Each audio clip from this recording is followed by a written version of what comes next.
ധർമ്മശാലയിൽ മൃതദേഹം മറവ് ചെയ്തെന്ന ശുചീകരണ തൊഴിലാളിയുടെ വെളിപ്പെടുത്തലിൽ മണ്ണ് കുഴിച്ചുള്ള പരിശോധന ഇപ്പോഴും തുടരുകയാണ്. ആദ്യം പരിശോധിച്ച പോയിന്റ് നമ്പർ 1-ൽ നിന്ന് 3 അടി കുഴിച്ചു നോക്കിയെങ്കിലും ഇതുവരെയും ഒന്നും കണ്ടെത്താൻ കഴിഞ്ഞിട്ടില്ല. ഇനി JCB എത്തിച്ച് പരിശോധന നടത്താനാണ് നീക്കം.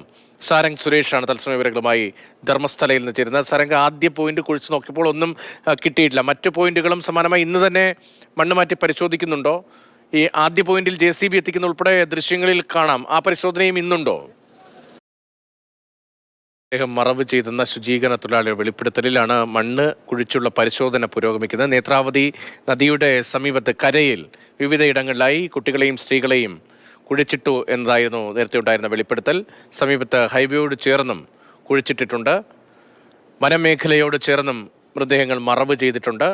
ക്രൂരമായ ബലാത്സംഗത്തിന് ഇരയായ പെൺകുട്ടികളെയും കുട്ടികളെയുമാണ് കുഴിച്ചിട്ടത് എന്നതാണ്. 100ഓളം പേരെങ്കിലും അത്തരത്തിൽ കൊല്ലപ്പെട്ടിട്ടുണ്ട്, ഇവിടെ മറവ് ചെയ്യപ്പെട്ടിട്ടുണ്ട് എന്നതാണ് ശുചീകരണ തൊഴിലാളിയുടെ വെളിപ്പെടുത്തൽ. ആ വെളിപ്പെടുത്തലിന്റെ അടിസ്ഥാനത്തിലാണ് പ്രത്യേക അന്വേഷണ സംഘം രൂപീകരിച്ചപ്പോൾ വിപുലമായ അന്വേഷണങ്ങൾ നടക്കുന്നത്. സാരംഗ്, നേരത്തെ അല്പം ഡിലേ ഉണ്ടായിരുന്നു ഇവിടെ ശബ്ദം കേൾക്കുന്നതിലും മറ്റും. തുടരാം. എന്താണ് ഇപ്പോൾ സംഭവിക്കുന്നത്? ഒന്നാമത്തെ പോയിന്റിലെ പരിശോധന ഇനി JCB ഉപയോഗിച്ച് ഇന്ന് തന്നെ നടത്താനാണ് ഉദ്ദേശിക്കുന്നത്.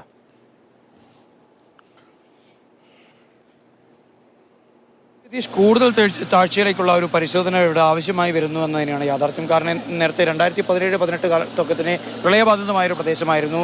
അതുപോലെ തന്നെ നദിക്കരയാണ്, നേത്രാവതി നദിക്കരയിലാണ് ഈ ഒന്നാമത്തെ പോയിന്റ് ഉള്ളത്. അപ്പോൾ അതുകൊണ്ട് തന്നെ വെള്ളത്തിൻ്റെ ഒഴുക്കൊക്കെ തന്നെ വലിയ തോതിലുണ്ടാകുന്ന ഒരു പ്രദേശമായതിനാൽ തന്നെ സാധാരണ രീതിയിൽ കുഴിച്ചെടുത്ത് പരിശോധന നടത്തുന്നതിൽ അതിൻ്റെതായ കുറേ പരിമിതികൾ ഇവിടെയുണ്ട്. അതിനാൽ തന്നെയാണ് ഇപ്പോൾ ചെറിയൊരു മണ്ണുമാന്തി എത്തിച്ചുകൊണ്ട് ഒരു പരിശോധന നടത്താനുള്ള തയ്യാറെടുപ്പുകളിലേക്ക് ഈ അന്വേഷണ സംഘം പോയിട്ടുള്ളത്. എന്തായാലും ഈ ഒരു സാക്ഷിമൊഴി നൽകിയിട്ടുള്ള ശുചീകരണ തൊഴിലാളിക്ക് തൃപ്തിയാകും വണ്ണത്തിലുള്ള രീതിയിലുള്ള എല്ലാ തരത്തിലുള്ള പരിശോധനകളും നടത്താൻ തങ്ങൾ തയ്യാറാണ് എന്നുള്ള വാക്ക് വീണ്ടും നൽകുകയാണ് IG. ഇനിയും ആ ഒന്നാമത്തെ പോയിന്റ് കേന്ദ്രീകരിച്ചുകൊണ്ട് തന്നെയാണ് തിരച്ചിൽ നടത്താനുള്ള ശ്രമം നടക്കുന്നത്. ഈ നദിക്കരയിലുള്ള ആ ഒരു സ്ട്രെച്ചിലുള്ള പൂർണ്ണമായുള്ള ഏകദേശം 4-5 പോയിന്റുകളിൽ സമാനമായ രീതിയിൽ ഈ ഒന്നാമത്തെ പോയിന്റിലെ അന്വേഷണം പൂർത്തിയായതിനു ശേഷം പിന്നീട് മറ്റുള്ള സ്ഥലങ്ങളിലേക്കും ഈ ചെറിയ മണ്ണുമാന്തി യന്ത്രം ഉപയോഗിച്ചുകൊണ്ടുള്ള പരിശോധന നടത്താൻ തന്നെയാണ് അന്വേഷണ സംഘത്തിൻ്റെ തീരുമാനം. രതീഷ്.